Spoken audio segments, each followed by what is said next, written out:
Thank you, Mr. Chairman. General, how are you? I'm well, sir. Thank you. Good. General, you believe in diversity, don't you? I do, sir, yes. Yeah. And if I define equity as a state of fairness and impartiality, you believe in equity, don't you? Well, equity is a proxy for discrimination, unfortunately. In these I know, policies, but I'm not talking about the proxy. If I define it as a state of fairness and impartiality. Those are very important virtues, yes, Yeah, sir. I certainly agree with equity. And I watched it through your confirmation here. You strike me as an inclusive person as opposed to exclusive. You seem to like people. I like to think so, sir. So you believe in diversity, equity, inclusion, as most normal people understand those terms? Hey everyone, welcome back to the channel.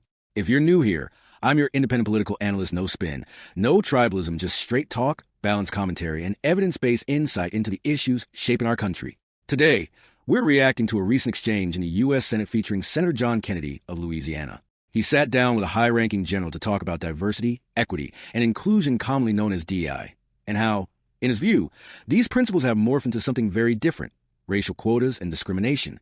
It's a fiery conversation full of sharp language, moral arguments, and serious constitutional implications. So let's break it down together and unpack what's really going on here. But that's not what we're talking about here, is it? And no, it isn't. Diversity, equity, and inclusion, as many institutions and people in America like to use it, are talking about quotas, aren't they? Yes, unfortunately, quotas have become the proxy for that vaunted slogan. So when someone says diversity, equity, inclusion, we're talking about quotas. Let's be honest. Quotas and discrimination. Do you think, let's just take race. You can discriminate on any number of things, and you shouldn't discriminate on any of them, not on illegitimate characteristic, but let's just take race. Do you think race should be used to harm a person? It's illegal to use race either to affirmatively try to help or discriminate against an individual. It's wrong to use race to harm somebody. Yes, sir. It's wrong to harm somebody because of their race. It's illegal and un-American. Yeah, it's okay to harm them legally and appropriately because they're an a-hole, but not because of their race, right? Yes, sir. Now, it's also wrong and illegal to help somebody because of their race. That is correct. I mean, that's illegal, right? Under our Supreme Court precedents and our laws, that is correct. Okay.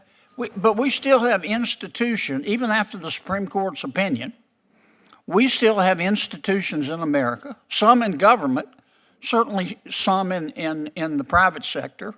I'm thinking of some of our universities who insist on implementing quotas. And that's what you're going after, as I understand it. I'm aggressively seeking to end those quotas. They're illegal and un-American. Okay. And that's really what we're talking about, is quotas.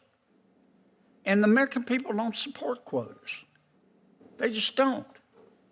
I mean, I think first of all, most Americans don't think about race as much as people in Washington, D.C. do. The American people they understand that souls don't have a color. They believe that to a bear, all of us taste the same, like chicken.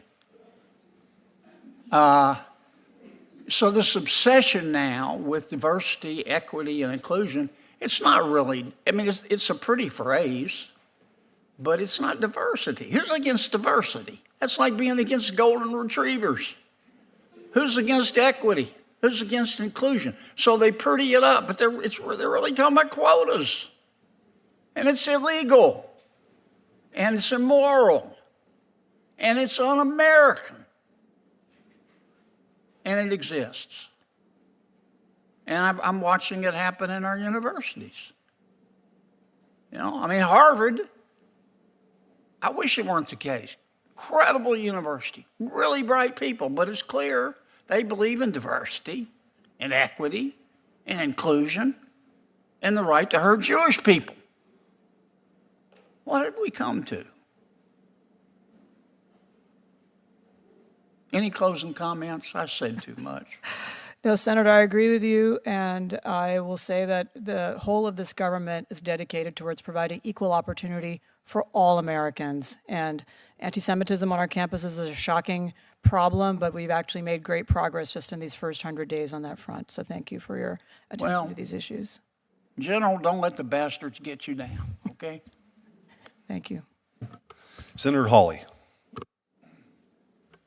I'll yield to Senator Blackburn. Senator Blackburn. All right, Senator Hawley, thank you. And thank you so much for being here with us. The conversation begins cordially. Senator Kennedy confirms that the general supports diversity, equity, and inclusion when defined in the traditional way.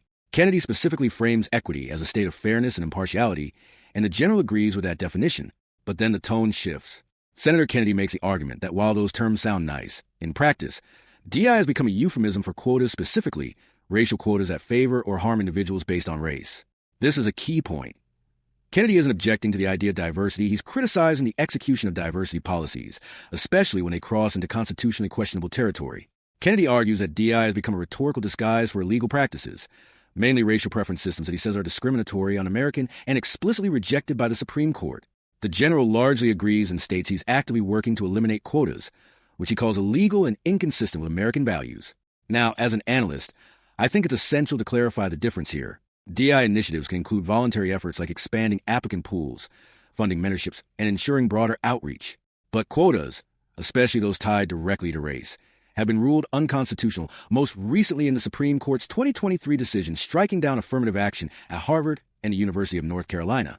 So what Kennedy is calling out here is not the concept of inclusion. It's the use of race-based decision-making in hiring, admissions, or advancement. In one of the more pointed parts of the exchange, Kennedy says this: it's wrong to harm someone because of their race, and it's also wrong to help someone because of their race. He's emphasizing equal treatment under the law.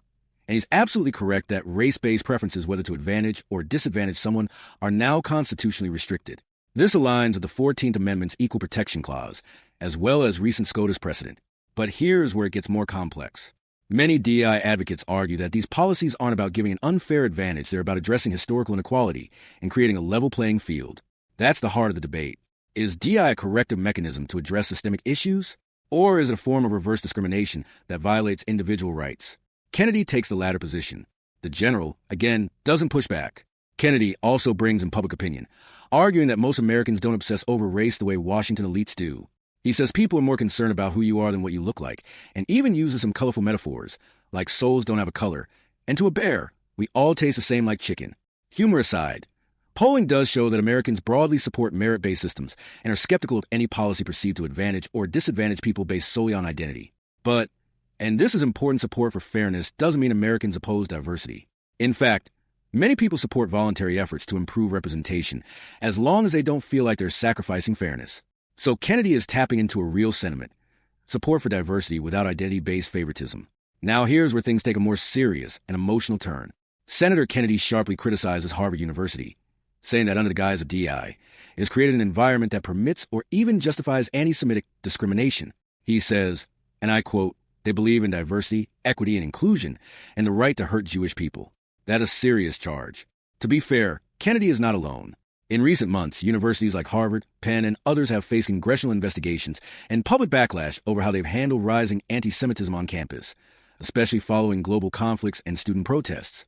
The general responds by saying anti-Semitism is a shocking problem, and that the government has made great progress in combating it during its first 100 days. So this moment underscores that concerns about DEI aren't just about race or fairness. They're also about who gets protected and who doesn't. So what can we take away from this? Senator Kennedy makes a passionate and provocative case that DEI, as currently implemented in many institutions, has gone off the rails, becoming a tool for racial quotas and exclusion rather than inclusion. The general doesn't challenge that framing, and in fact agrees with much of it. But here's the tension. In theory, DEI is about broadening opportunity, improving fairness, and reflecting America's diversity. In practice, It can become a blunt instrument, especially if it prioritizes identity over merit or selectively enforces protections for some groups and not others. That's the balance we as a country are still trying to strike. My view? We need both fairness and inclusion, but not at the expense of individual rights. DEI can have value, but only when it's rooted in equal opportunity, not equal outcomes enforced by quotas. So what do you think? Has Senator Kennedy raised valid concerns? Is DEI being misused in some institutions, or is this backlash itself misguided? Drop your thoughts in the comments. I always read them, and I'd love to hear where you stand. If you got value from this analysis, don't forget to like, subscribe, and share with someone who values thoughtful, nonpartisan discussion. Until next time, stay informed, stay thoughtful, and stay independent.